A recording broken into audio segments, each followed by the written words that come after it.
pada bab ini, yang pertama mengetahui apa yang dimaksud dengan struktur organisasional, yang kedua mengetahui struktur organisasi yang umum untuk digunakan.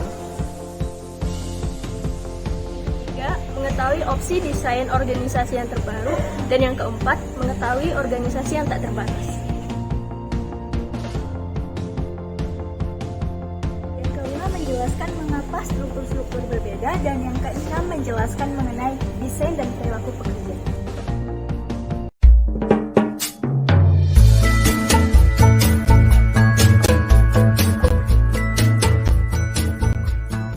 Apa yang dimaksud dengan struktur organisasional? Nah, yang dimaksud dengan struktur organisasional adalah cara yang mana tugas pekerjaan secara formal dibagikan, dikelompokkan, dan dikoordinasikan.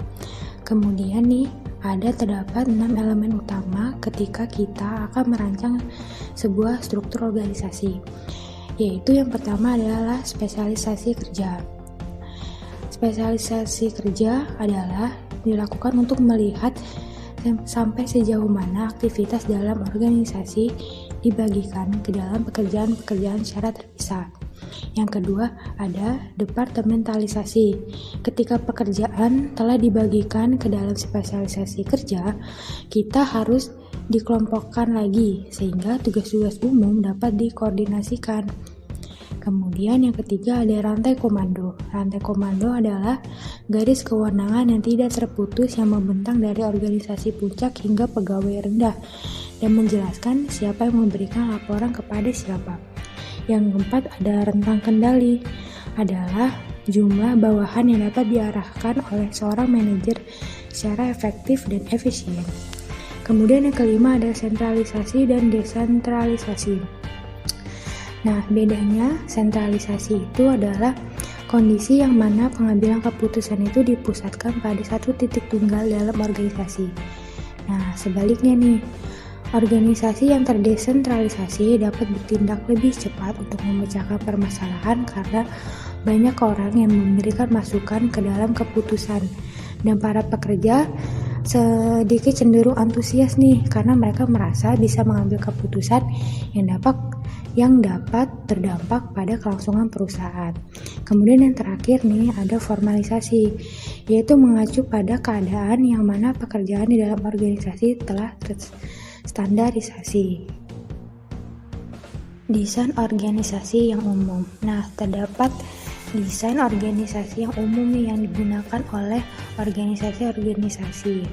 Ada 3 desain, yaitu yang pertama ada struktur sederhana. Struktur sederhana ini merupakan struktur organisasi yang dicirikan dengan rendahnya derajat departementalisasi, rentang kendali yang lebar, otoritas tersentralisasi pada satu orang tunggal, dan kecilnya formalitas. Nah, sedangkan desain umum yang kedua yaitu birokrasi. Birokrasi adalah struktur organisasi dengan tugas operasional yang sangat rutin yang dicapai melalui spesialisasi, aturan, dan regulasi yang sangat diformalisasikan.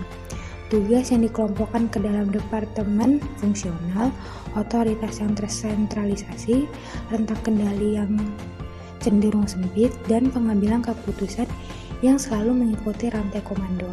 Kemudian desain umum yang terakhir yaitu struktur matriks, adalah struktur organisasi yang menciptakan otoritas ganda, yaitu dengan menggabungkan departementalisasi fungsional dengan departementalisasi produk. Selanjutnya ada opsi desain yang baru. Opsi desain yang baru ini yaitu organisasi virtual. Inti dari organisasi ini adalah sekelompok kecil eksekutif yang memiliki pekerjaan untuk mengawasi secara langsung aktivitas apapun yang dilakukan di dalam kantor dan untuk mengkoordinasikan hubungan dengan organisasi lain yang memproduksi, mendistribusikan, dan melaksanakan fungsi penting lainnya bagi organisasi. Selanjutnya ada organisasi yang tak terbatas. Organisasi yang tak terbatas adalah organisasi yang berupaya untuk menghilangkan rantai komando, memiliki rentang kendali yang tak terbatas, dan mengganti departemen-departemen dengan tim-tim yang diberdayakan. Maka, terciptalah organisasi yang lebih ramping atau perampingan. Perampingan adalah upaya sistematis untuk membuat organisasi menjadi lebih ramping dengan menutup lokasi, mengurangi jumlah staf, atau menjual unit bisnis yang tidak memberikan nilai tambah. Beberapa strategis efektif bagi perusahaan perampingan yaitu ada 3 cara. Ada investasi, komunikasi, dan partisipasi. Baik, materi yang selanjutnya itu mengenai mengapa struktur-struktur berbeda. Faktor-faktor yang menyebabkan itu yang pertama ada strategi organisasi. Jika manajemen secara signifikan mengubah strategi organisasi, maka struktur juga harus berubah untuk mengakomodasinya. Kerangka kerja strategi saat yang terkini menitik beratkan pada 3 dimensi, yaitu strategi inovasi, strategi minimalisasi biaya, dan strategi investasi. Yang kedua, ukuran organisasi. Ukuran organisasi dapat memengaruhi strateginya secara signifikan.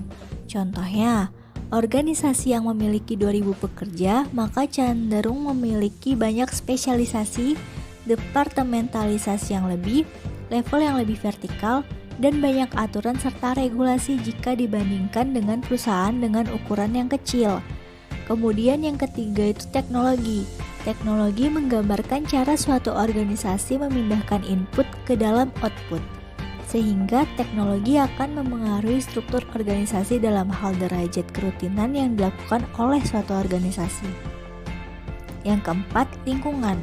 Lingkungan organisasi meliputi institusi dan paksaan dari luar yang dapat memengaruhi kinerja, seperti para pemasok, konsumen, kompetitor agensi, pengaturan pemerintah, dan masyarakat, sehingga akan memengaruhi struktur organisasi dalam hal menyesuaikan dengan ancaman eksternal dari organisasi tersebut. Kemudian materi yang selanjutnya itu mengenai desain organisasi dan perilaku pekerja. Jadi desain dalam organisasi itu dapat menyeratkan efek yang signifikan terhadap pekerjanya dan dapat menimbulkan dampak bagi perusahaan atau organisasi tersebut. Contoh, kita menemukan bukti yang cukup kuat yang mengaitkan antara sentralisasi dengan kepuasan pekerjaan. Secara umum, organisasi yang kurang tersentralisasi memiliki sejumlah otonomi yang lebih besar, sehingga otonomi memiliki dampak positif kepada pekerja dalam hal kebebasan kepadanya.